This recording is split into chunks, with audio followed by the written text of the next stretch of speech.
G'day, it's Mark from Infinity Mining and we're here with Jack this morning. He's up there doing some logging.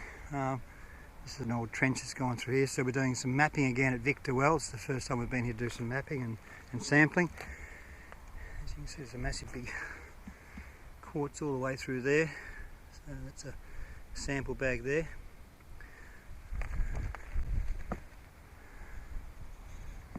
There's an old timer's mine just back in there as well. You can see the timber across it.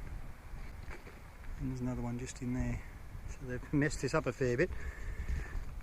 We'll get some samples and get them assayed and see what we come up with. There's a whole line of old original deep shafts, and they're following, I imagine they're all connected underneath with drives. We turn back around, there's another one there, bigger one there, and they just continue. So this is all on strike. Won't come too close to most of them, they're pretty dangerous around the edges.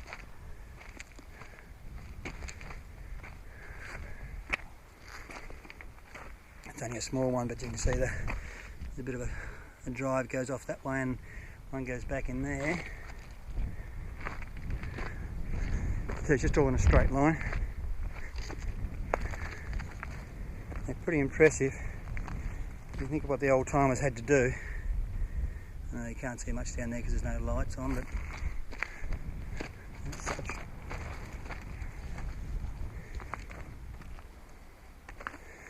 But each of them go down. You can see that goes down that way, and I imagine they're all joined up. This one's still got some timbers around it.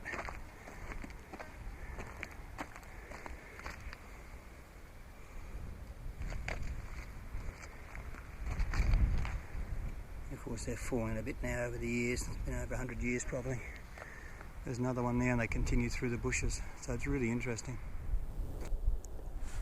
This is another one of the old big deep holes on Victor Well. And we're just out of not far out of Leonora at all. You can see the direction of the strike of the quartz and that in there and the dip of it. They worked hard, and you'll see some railway line just over there. So they've had a poppet head on top of this and dragged up the dirt, the ore, put on some sort of carts and pushed on the railway line of little tracks across to wherever they were going to crush it. So this is all of our property at Victor Bore. It's quite a large area. We've got 2 leases here. And that's just Jack, of course, over there, looking at rocks.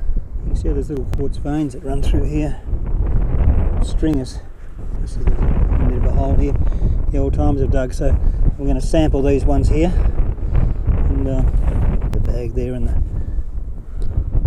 chair pick to do it. So that's what we're about to do, sample those and they'll get assayed.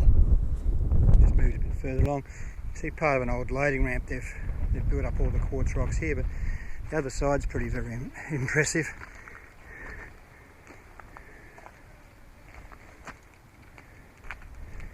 You see the quartz, massive quartz boulders, but whatever they were chasing was down along through there. You can see up the end, once again it goes into a bit of a drive, so can you imagine digging that with pick and shovels? They were tough buggers, those guys.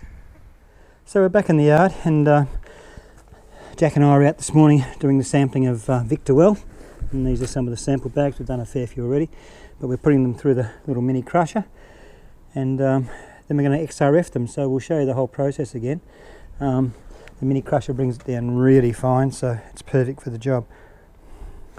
So here we are, Mark's about ready to crush the samples the guys got from the Victor Bore area today, and I'll shut up now because as soon as he starts it'll be rather noisy. So doing sample number 16. So okay, sample number 16, and he'll crush that, make it into a powder, and then we'll take it over.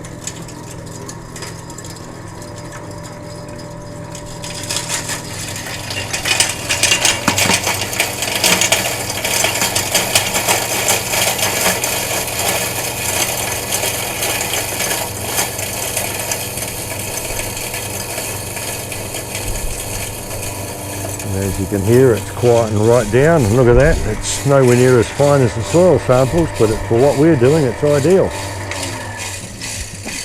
So we're going to put in a little... You put it into the little crucible thing. which is now Jack's going to XRF for us. And he'll stamp that down because it gives a nice homogenised sample, which is important for the XRF. And then Jack takes it over to his part of the operating system, and he'll put it into this wonderful machine, which is a fairly expensive piece of kit, but it's also very important. And that thing he's putting it on top of is lead lined, because obviously it's an X-ray machine and we have to have certain safety protocols. And he presses the trigger, and the machine, as you can see, has got the red light flashing to tell us beware, beware, beware. So we stand back and hopefully we won't glow after all this. So it's a 60-second process, and it's 3 different processes. It does 3 lots of scanning. Yeah, it does 3 different beams, and from what we understand, what it does is it shoots X-rays at the sample, and that excites them quite a lot, and they do funny things, and the funny electronics in there do their black magic and tell us what the minerals are. It's not particularly good for gold. In fact, it's probably useless, but it'll tell us other things, and that's what we're interested in.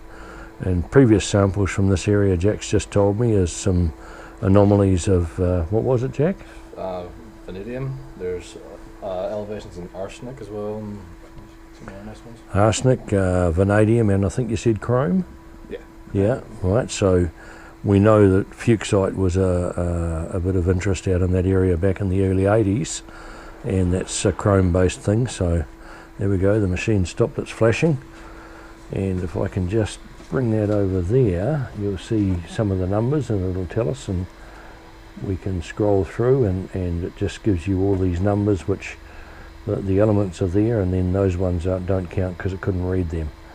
And unless you know the background thing, you're not really too sure, but as we know, there's quite a few high ones there. So calcium, magnesium, potassium, titanium is in there. That's quite interesting. A bit of manganese, and there's the chrome and the vanadium, the CR and the V, and then a couple that I don't know. There's copper and nickel and zinc and La. Good Lord, don't know. And there's arsenic 15, so that's not quite as high as the other ones, Jack, is it? No. Some of the ones we were getting in the hundreds. And the bottom number there, W, that's tungsten. How anybody could get tungsten from W, but anyway, that's what they do.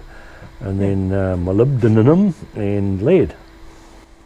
So there you go, that's what it's all about, and we'll put all that together, and these 2 fine gentlemen here will go out and do it again tomorrow, and all that information will go to the senior geos, who will put it into a spreadsheet and look at it and make wonderful pictures from it and come up with some answers, hopefully.